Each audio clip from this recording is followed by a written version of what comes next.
1834 में इन 1834 Lord Macaulay Britishers के द्वारा एक बड़े एडवोकेट थे जिनका मन था कि मैं ना रिसर्च वर्क करना चाहता हूं, मैं एडवोकेसी छोड़ना चाहता हूं।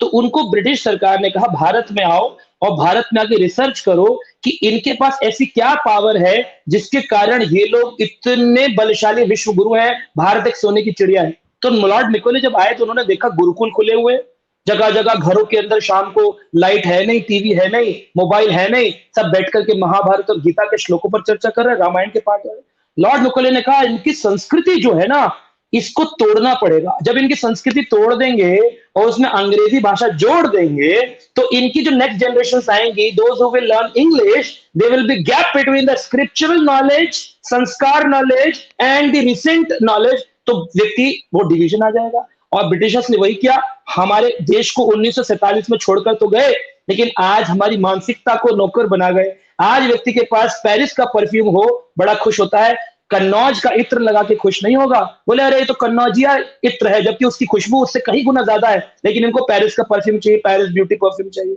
जीन्स पहननी हो तो बोलेंगे डेनिम की जीन्स, जो कि अमेरिका से आई और लेबर्स के लिए बनाई गई थी, क्योंकि जो लेबर थे वो धो नहीं पाते थे कपड़े, तो उन्होंने कहा ऐसा इन्वेंट करो कपड़ा जो कि 7 दिन बाद धोना पड़े, तो उन्होंने डेनिम धो दो। तो आज वो denim become a fashion of India, वो हमारा फैशन बन गया। भारत के धोती कुर्ता को आउटडेटेड कर दिया क्योंकि गैप आया। लॉर्ड मैकोले की चाल थी और आज तक हमारी मानसिकता, एक व्यक्ति सरकारी नौकरी कर रहा हो उसको छोटा माना जाएगा, एक व्यक्ति एमएनसी की नौकरी कर रहा हो उसको बड़ा माना जाएगा, उसके बड़े पैसे हैं। एक व्यक्ति इंडिया में हो उसको छोटा माना जाएगा, वही व्यक्ति इंडियन अमेरिका में हो तो उसको बड़ा माना जाएगा, बोले वो अमेरिका से आया है, अमेरिकन इंडियन है, एनआरआई है।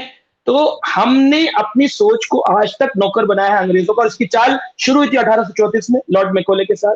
अगर आप शास्त्र पढ़ेंगे, शास्त्रों में कोई राम कृष्ण भेद नहीं है, कोई विष्णु कृष्ण भेद नहीं है। मैं स्वयं राम मंदिरों में जाता हूं, मैं चित्रकूट यात्रा करता हूं, मैं चित्रकूट के कामनाथ पर्वत की परिक्रमा करता हूं, मैं राम कथा मुझसे बुलवाई जाती है, रामानंदी संप्रदाय के भक्त मुझसे प्रश्न पूछने आते हैं, हम स्वयं रामानंदी संप्रदाय के लोगों से मिलने जाते हैं। और हमारे इस्कॉन मंदिर ईस्ट ऑफ कैलाश में एक राधा पार्थसारथी की मूर्ति है, साइड में सीताराम लक्ष्मण भी है, और इधर कलयुग के चैतन्य महाप्रभु और नित्यानंद प्रभु की मूर्ति। यानी कि हमारा राम और कृष्ण का कोई भेद नहीं है।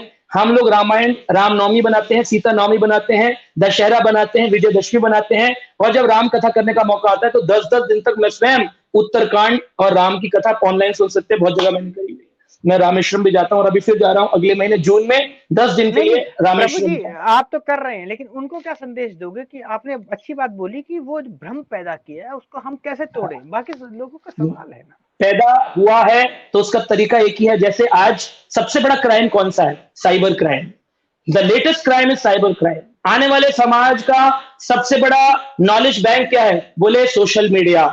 टीवी लोगों ने देखना बंद कर दिया, लैपटॉप पामटॉप लोगों ने बंद कर दिए। आज दुनिया मोबाइल पे इंस्टाग्राम, यूट्यूब और फेसबुक से नॉलेज ले रही है। व्हाट्सएप यूनिवर्सिटी खुल गई है हमारी, और इसी से सारा ज्ञान ले रहे हैं। फिर इसमें भ्रम भी पैदा कर सकते हो, इसमें ऑथेंटिसिटी भी पैदा कर सकते हो। और इसी कारण से, जो कि मेरा मत और मेरी इच्छा बिल्कुल भी नहीं है टीवी पर आना और यश पाना और अपने को फेमस करना, मेरी बिल्कुल भी इच्छा नहीं है। Just because of the religion, की रिलीजन की रक्षा के लिए, इस समाज की रक्षा के लिए, क्योंकि आज मॉडर्न वर्ल्ड के लोग यूट्यूब घुमा रहे होते हैं और घुमाते घुमाते कभी हमारा वीडियो आ जाता है तो सडनली उनके अंदर एक ट्रांसफॉर्मेशन आता है, कहते हैं यस प्रभु जी बात सही कह रहे हैं, we have to think over, हमें आना चाहिए इस लाइन में और समझना चाहिए। तो ये साइबर क्राइम के भी पीछे, साइबर क्राइम में मेरा इंटरव्यू हुआ तो मैंने उनसे पूछा साइबर क्राइम को रोकने का तरीका क्या है। बिकॉज साइबर क्राइम को जब ढूंढने जाते हैं, साइबर क्राइम के लोग ऐसा जाल फैलाते हैं वहां पर कि पूरा का पूरा पुलिस कनबा 200 लोगों का, सिपाहियों का, वहां पकड़ नहीं पाता। जहां से कॉल्स आ रहे हैं, वीडियो कॉल्स आ रहे हैं, उनके सिम हर घंटे में चेंज हो रहे हैं, they have international SIMs also, वो कुछ नहीं कर पा रहे हैं। कह रहे हैं इसका एक ही तरीका क्या? अवेयरनेस। साइबर क्राइम को रोकने का तरीका क्या है? अवेयरनेस। उसी प्रकार से इस धर्म विरुद्ध बातों को रोकने का तरीका क्या है? अवेयरनेस। अब आप मेरा इंटरव्यू ले रहे हैं, ये वीडियो जाएगा यूट्यूब पर, अनेक लोग देखेंगे, अवेयरनेस होगी, और वही एक तरीका है अपने धर्म को बचाने का। आप किसी से लड़ाई नहीं कर सकते, किसी को जबरदस्ती नहीं कर सकते, because religion means love, it should be learn by love, we can not force anyone. जब भगवान खुद फोर्स नहीं कर रहे, वरना भगवान सृष्टि के मालिक हैं, खुद फोर्स करें, सबको बोले सब भक्त बन जाओ मेरे, चलो कल सुबह भक्त बन जाओ, लेकिन भगवान कहते नहीं, यह प्रेम की बात है उधो, इसको प्रेम से धीरे धीरे धीरे प्रेम होना चाहिए, ये जबरदस्ती का बात नहीं है। तो इसीलिए awareness is the only solution of this all problems actually. So share, like and subscribe this channel. Hare Krishna.